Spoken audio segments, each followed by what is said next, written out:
Hubbyist, got a question. Do I think starting off the way I started my trucking career was best?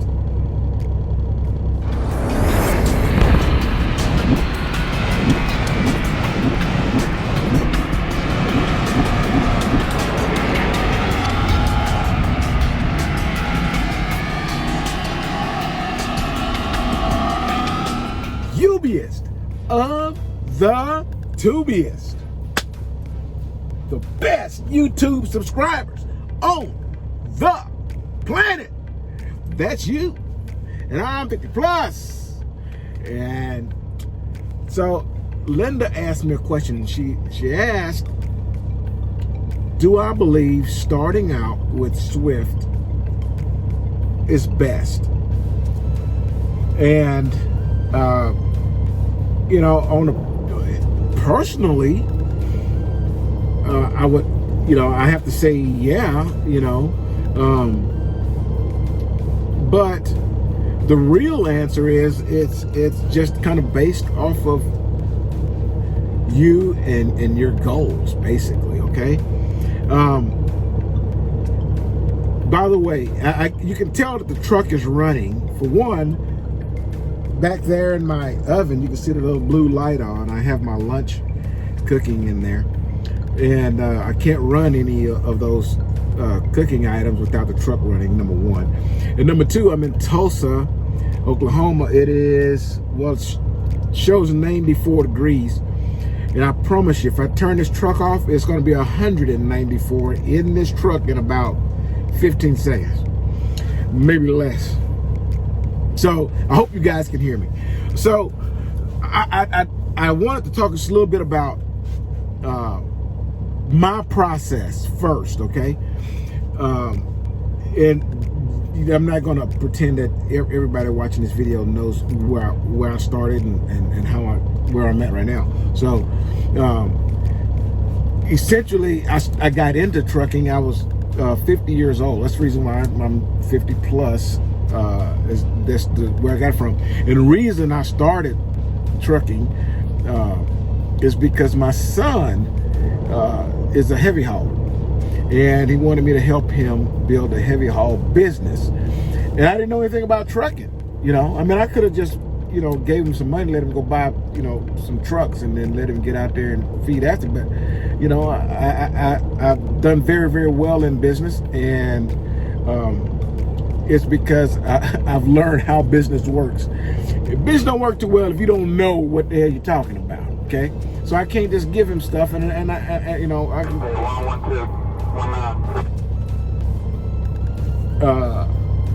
not gonna listen to truck driver yet while I'm talking to you. Okay, so what I've done was, I told him I was going to help him, and so only way I could do it is I had to get in the truck, and I had to know what it's about, and so I did.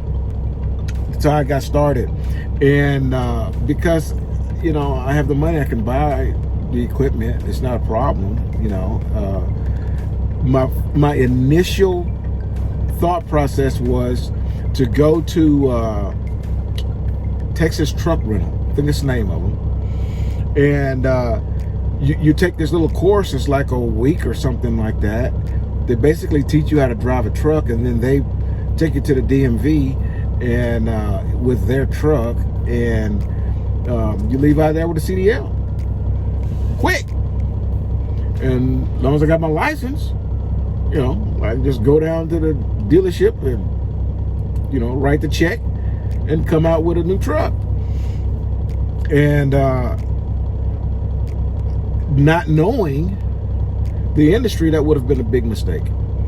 That would have been the first mistake. I'd have made a big one right out of the jump. Okay.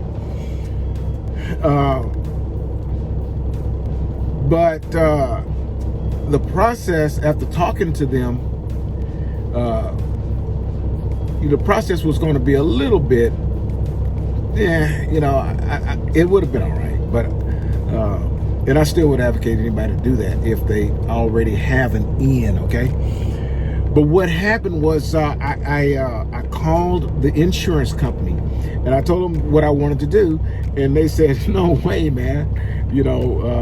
you don't have any experience, there's no way that we can insure you with what you want to do with no experience.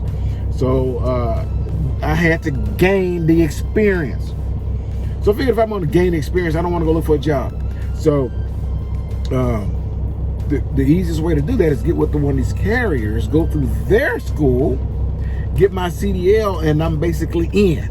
Okay, so I'm basically going to go to a school, not have to pay anything right away, get the CDL, and have a job, and it's an easy dig. And I ended up with Swift because after I checked around, the couple of things that I was looking for, I wanted a trucking company that I could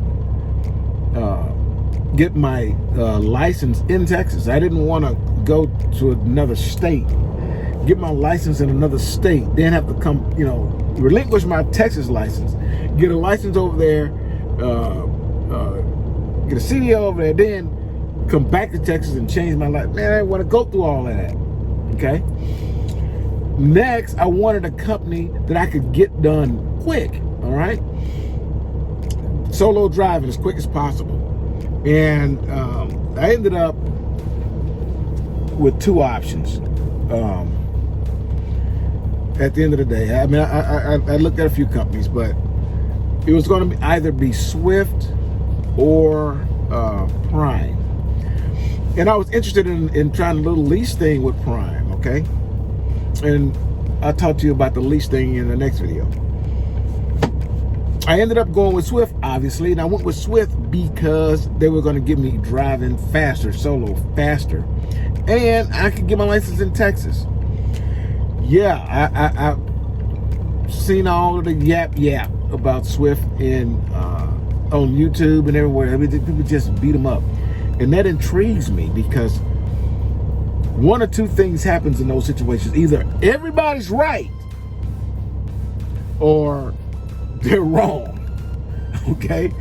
And I know you probably say, well, of course it's one or the other. No, because when people push that hard, there's a divided line. Where people just, they are just garbage, they're trash, blah, blah, blah, blah, blah, blah. It's gotta be one way or the other. Okay? And I found out it was the other.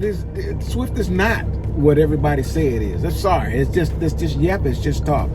And I know it because I was there. I went through, I got my CDL through that company and I stayed with them for a year. Okay? And it didn't end the way I like for it to end, but I would still recommend if you want to go get your CDL and you want to get it the way I got mine. I mean, go through a carrier, get it through their schools, and then have a job right away. And make good money, okay? You have to be lazy and not drive to make less than $60,000 in your first year at Swift. I mean, I made quite a bit more than that, okay? I was doing other things as well. I took advantage of a whole lot of the incentives and things that they had. So I ended up making, really good money, $100,000, okay? And you can, but you really got to pay attention to the incentives that they have, and devise a way where you can take full advantage. You going Ankeny? Who? Ankeny, Iowa. Oh, no, sir. Where are you going? I'm going to Louisiana.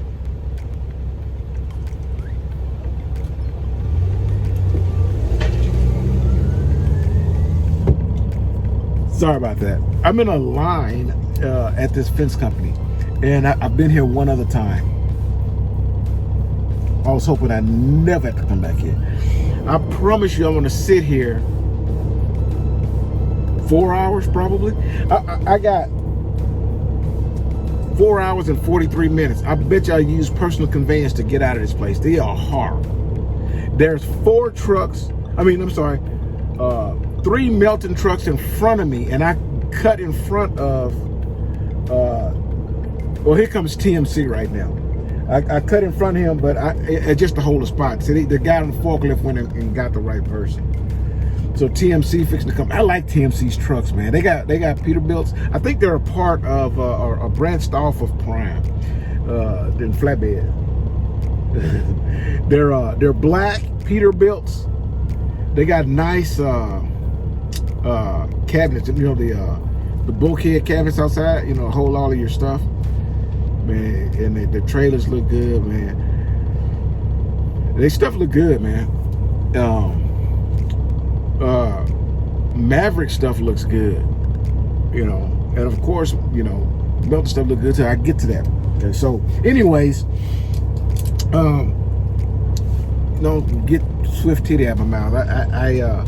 I don't regret going there. I really don't. I don't, and I don't regret it because it was nothing like everybody said it was. Number one. Number two, I made a bunch of money. Number three, the personnel is really cool. I had never had a problem. And anytime I had a problem, somebody was on it. Okay?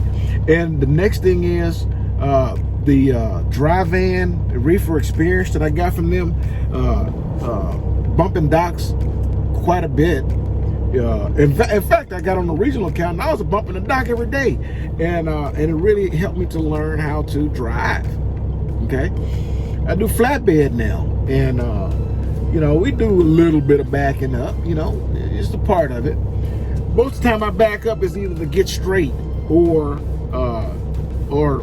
park at a truck stop or something, okay? It's now 1. That means it's gonna be like 5 o'clock. On my way back, I'm gonna stop at the casino and park at the casino because it's still in Oklahoma. Because I know damn well I'm not getting out of here. I know it. I'm not getting out here with good time on my clock. I'm not. And then I got a full-day drive tomorrow to get to Humble, Texas. And then from Humble, Texas, I got to go to Louisiana. So on a 2-stop load with this fencing. Anyways, because I did dry van and refrigerator first, it really helped me with my driving skills. Okay, I'm not saying that flatbed drivers don't know how to drive. That's not what I'm saying. But we do a lot less backing, okay? And I can whip it. I can back the truck wherever I want to. I got no problem with it because I'm used to backing, okay? But if my whole career was driving flatbed, you're gonna have quite a few less backing opportunities and learn how to back in a flatbed than you do with dry van or refrigerator, okay? At the end of the day, I absolutely, if I had to do this all over again, start from scratch, knowing what I know now, I would do it the exact same way. I would do it the exact same way. Let's say I had, it's like 2 or 3 years from now, and I have 4 or 5 trucks to fill. And one of you guys reached out to me and said, hey, Victor, I want to get into trucking, and what's my best way to go? I said, where you live? You say, Texas. I said, okay, I'll tell you what we're going to do. I'm sending you over here to Texas Truck Rentals. I'm going to let you go through their little program, get your CDL you have in a week and a half or something like that. Then you come over here and drive for me and put you in a truck. I won't put you in a truck like that. I mean, I'm going to put you with somebody that's going to train you, okay? And I'll train you for flatbed. You're gonna do some flatbed stuff, and then eventually move on up to some heavy stuff. By then, I'll be pulling heavy, right? Why would I do you like that? And I didn't do that because our goals were different. My goal was to learn the industry. Your goal is to learn how to drive these trucks and be a truck driver. My goals are different, okay? And because I did it the way I did it, I learned quite a bit. And I wouldn't build a heavy haul like my son wanted first. I would build a healthy flatbed foundation first.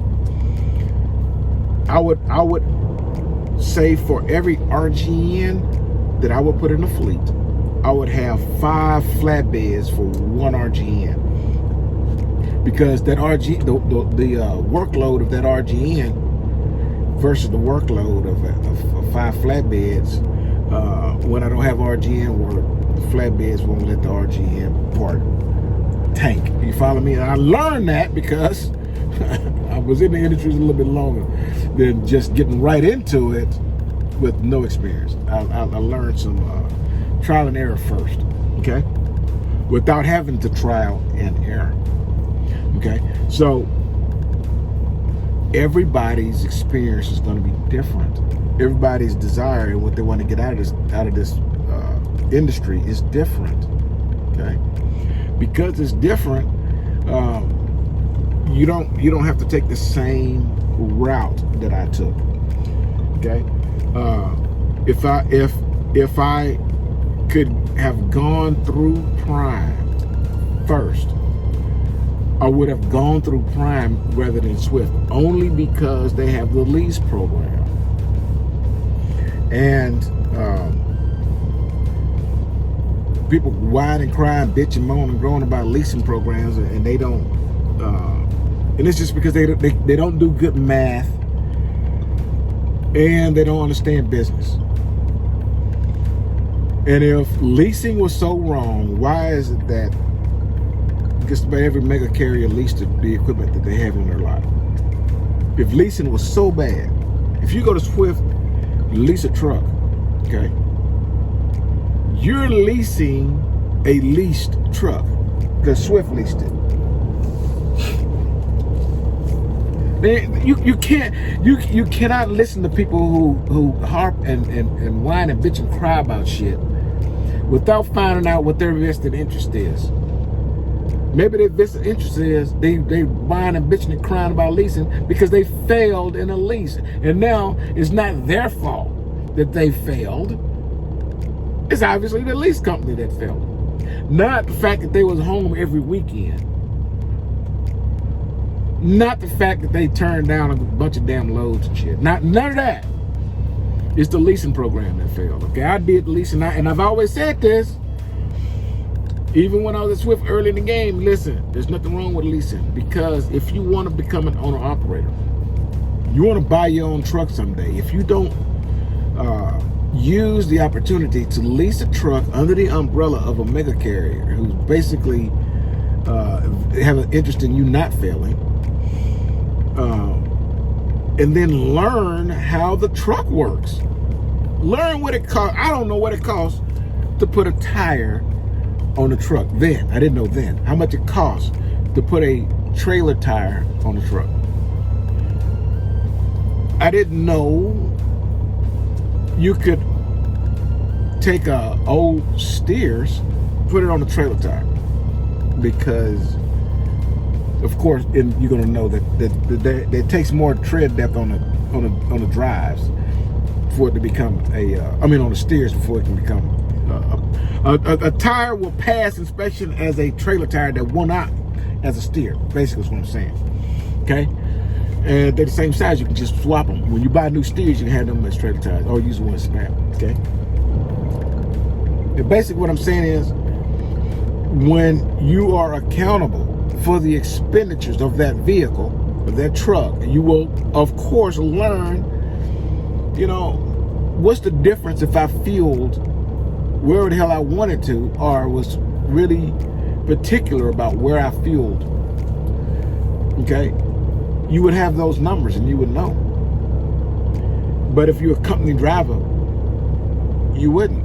It will come as a total shock to you how much you actually spend in a month.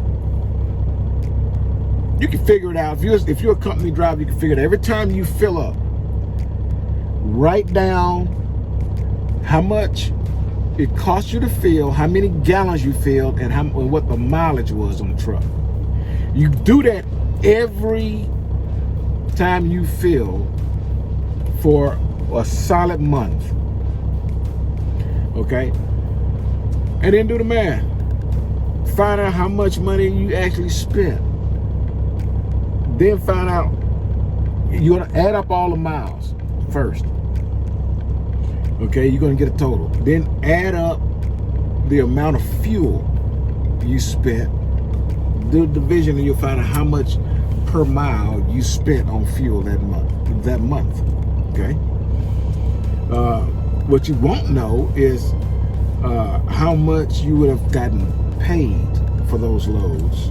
Real money, not the small percentage that you were going to get. But you and you have a lease payment there, so you kind of start seeing stuff, you know, when you got the lease. But when you don't have it, you're just a company driver, you can at least find out how much it costs per mile to run that truck on fuel. That's just fuel, okay? That's not maintenance. You don't know how much it costs when you go in there and get the oil change, okay? But you do if you lease, and that's why I'm telling you, leasing ain't bad if you plan on someday owning the truck. If you don't ever plan on owning the truck, then, you know, leasing can still make sense if, you know, you want to have a little bit more control over when you go home, the load you get, that sort of stuff. You know, leasing ain't all bad. And if those are if that's in your game plan, then that needs to be a part of the decision that you make on where you're gonna go to get your CDL and start your career. Your path may not be mine. Mine worked for me, and it will work for me again. So I would do the exact same thing again. Okay. I hope I answered your question. I hope I gave you more information than you could use. I normally do. Yeah, I keep running my mouth. I like it. Shit, that's why I do this. I like running my mouth. All right. Dubious, till I see you again. I appreciate you guys hanging out for me. I know I'm not uploading as many videos as I once have. I'm trying to get back around to it. But it does get a little long days doing these regional routes. So, till I see you again, deliver undistracted, and here's your boo. Boo.